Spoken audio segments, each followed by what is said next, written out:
Is this clean? Yes. You sure? Okay, you promise me. Of course, he promised him. No sterility whatsoever. Some random. So as you can see, this is the otoscope, which basically put and visualize. And if at all you see earwax, what's the first thing mainly used is this, which is basically called a Jobson horn probe.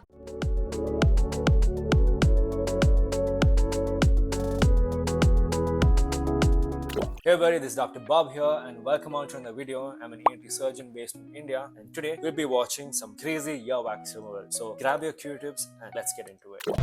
Street massage and ear cleaning in India streets is very common, and at this point I was really kind of scared because I didn't see the professionalism of this guy and I didn't see him also first sanitizing the things and the equipment that he was supposed to use because he just came direct to my ears. But I'm like, I'm always taking risk. I said, let me just try and give it a trial. Definitely, there's no sterility whatsoever. Some random stick instruments. Don't even know if it's rusted or sterile or whatnot. Introducing them to your ears, further causing infection, injury to the eardrum. It's all a big risk, and I don't know why people are like doing and taking these big risks. Yeah, end of the day, it's a video that you can make and post videos on YouTube. But definitely, yeah, you need a lot of courage to take up because these people can literally cause trouble to your ears. Things.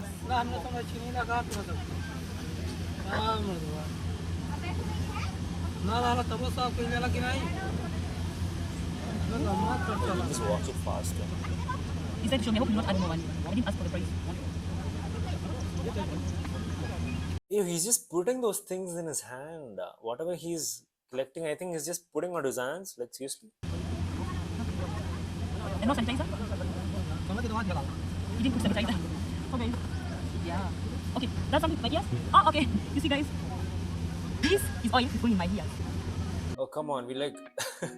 We don't even know what is in that bottle, even if it's expired or not, or there's no wrapper on top of it. Some random oil, some random bottle, probably they just remove the top and fill in some random things and close it, and they use it like regular use down there too for the process of earwax removal. But seriously, again, you should not put random things inside of ears. It's just too much risk to take. We don't know what it is, and it can just cause infections. It's a real pain. Trust me, it's really pain. You'll only know once you get that.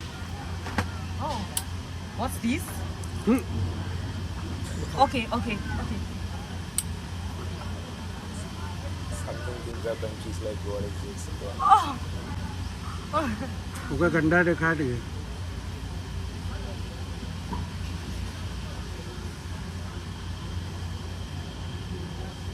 Okay, guys, have you ever seen We this? don't know what is that straw thing. What is it? Oh, let me show them. Just see what came out of my. Are you sure? Really? She was not convinced. Really? That's my. Yeah. No. He put it. Yeah. Yeah, he would be. To be honest, we don't know what actually happened. Seems like he put the straw like thing. Not really clear if he blew in or he inhaled with that. And on top of that, she herself not convinced with that big chunk of wax that came out from the ear. To be honest, in the past 4 years, I've not seen anything like that sort where we require anything that's such to remove any earwax that's there. Under vision, we have a set of instruments we can easily remove things. This is something I'm seeing for the first time. And obviously, I think it can also be for the fact that there can be something which he himself is doing. It might be something which is there in the tube itself that he's blowing into the ear. So end of the day, it looks like as if he's pulling it out as the earwax coming out. See, I know that these people charge things like $100, 200 rupees something per year, so 400 rupees in total. And they also charge per every stone that is removed. They have things like every stone that's removed out, they have to charge 50 rupees, 100 rupees extra. So it's their way of making a living, how they charge. And end of the day, they just need to show that something is out so that the person is convinced that, okay, you clean my ears, so I ought to pay you. That's what pretty much is happening. And she herself is really not convinced with that thing coming out of the ear. So let's understand what is earwax. So it's also known as cerumen, which is produced from the cartilaginous part of the external auditory canal. So this is a natural substance that's produced by the upper crine or the sweat gland and also by the sebaceous gland. The word sebum comes from a Latin word which means grease. So these greasy material which is produced from the ear canal canal. It's a normal thing, it's a normal natural process. So it can be accompanied by this desquamated epithelium, and also it can be accompanied by this keratin, dirt, hair, etc. That is a part which is already there in the ear and it's normal. So what happens is that because of this constant tampering of this ear canal, be it with any of the stick or loop, be it the Q-tips or the earbuds that's been used to keep and traumatizing the ear canal, because of which the normal defense mechanism of clearance of this earwax is hampered. So because of that, it is not happening and it's collecting and getting stayed over there. And because of this constant usage of these earbuds, what happens is that whatever is outside this earwax, which just easily can come out or would come out on its own, we're just pushing it in and making it compact and tight inside and inside. So because of which the soft wax becomes hard wax and stays inside. So because of which you'll have symptoms like reduced hearing or ear pain associated with it, ear discharge or ringing sensation in the ear can all come because a consequence of just one thing of doing this. So what are the functions of this earwax that's produced? So mainly for the protection. As you know, this debris, dirt and microorganisms, from preventing it from reaching to the eardrum, this substance helps, this earwax can help. And next is lubrication, by keeping the area moist, the external auditory canal moist, and preventing this dryness and the itching. And next is antibacterial property. Because of the presence of this saturated fatty acids and the lysozymes that's present, it can prevent the growth of the fungal and the bacterial growth that can happen in the ear. And how is this self-clearing mechanism that takes place? As you can see, this small tiny hair that is there, it has its own epithelial migratory property, because of which the wax which is near the eardrum has its own mechanism for movement and gets out to the external part of the ear, and it can even dry and come out and fall on its own. But what we do is we traumatize and push it back in, and eventually the mechanism is hampered. So it's also facilitated with the movement of the jaw, chewing, opening of the mouth can also help in the process of clearance of this wax. You will feel somewhat of a difference when you do this. Okay, again, street stunt where you just sit on the street and there's some sort of people who's there with ready stuff, all this I don't know, oils and earbuds ready to clean your ears. Yeah. Let me just wash in 2 eggs. Oh, so pretty much he's having that cloth or ribbon cloth tied up on his wrist so that he can clean and use it and again clean it with that cloth which is present and put in the ears. Interesting. Some oil, whatever he's mixed with, and he's using earbuds. Just street sunlight which won't give proper illumination. You don't know, you can't see clearly with that. Like, you really need a focused light, right, to visualize the tunnel.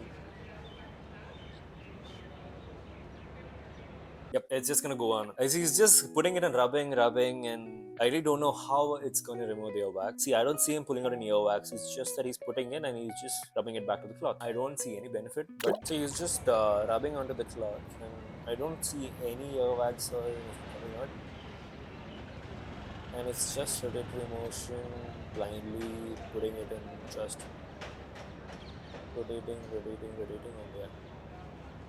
So that's what he's just sitting there and he's just doing for the satisfaction that you get when you rub in that external auditory canal. Because usually people have itching that they usually put and they use the fingers or random objects what they get. But this is, there's no way of any wax coming out or probably pushing the wax which is already there. And yeah, he is not knowing where he's going. Go ahead with this. So let me tell you something about the ancient ear wax removal techniques. So basically in the Tang dynasty in ancient China, around 600 to 900 AD, what happened is that the people in the streets, basically these people considered as like a grooming ritual or even like a relaxing experience where people used bamboo scoops or metallic loops, and again with this help of the sunlight which was there, they used to do this technique of ear wax removal. And then coming over medieval Europe, where they started using hairpins and candle wax. So basically in the medieval Europe or the Renaissance Europe, the presence of ear wax was considered as impure and it had to be removed whatsoever. So they had used these hairpins or this knitting needles, and also they started the use of beeswax as what we use the ear wax dissolvents right now. Those people used to use the ear wax which was put into the ears, because of which it used to soften it up and remove. But it had its associated risks of having even burns and also injury to the surrounding areas of the ear. And then from the 1800s till the present day, even in some part of the rural parts of India, as you can see in this video, they are basically barbers or hairstylists, what do you call it, hair cutters. So they have involved both as a source of money making, where they even do neck massages, haircut,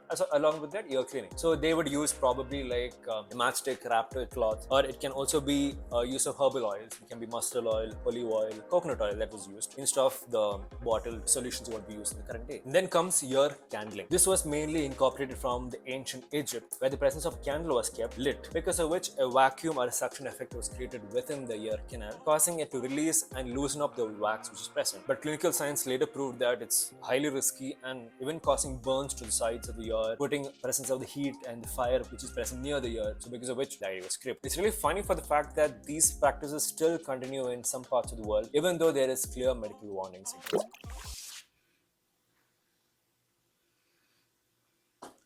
Okay, so he's just putting some random oil into the ear.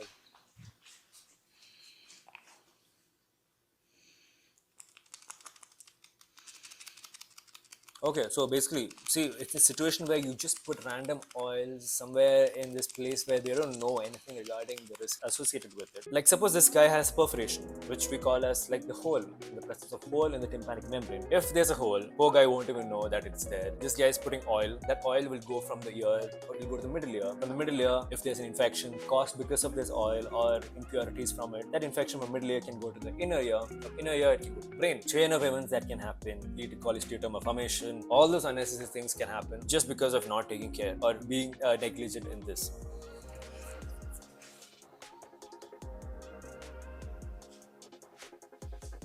Again, see, he's just pouring into the ear some good amount where it's overflowing, and then he's just massaging and doing his thing.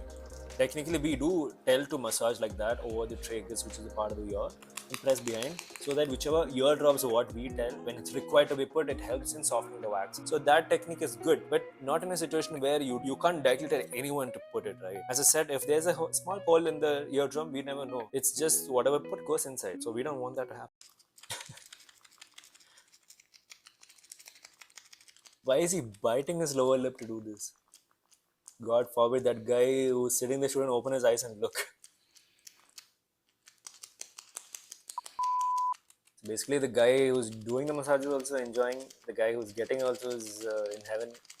Both very much in the moment. So let me break down the common misconceptions of earwax.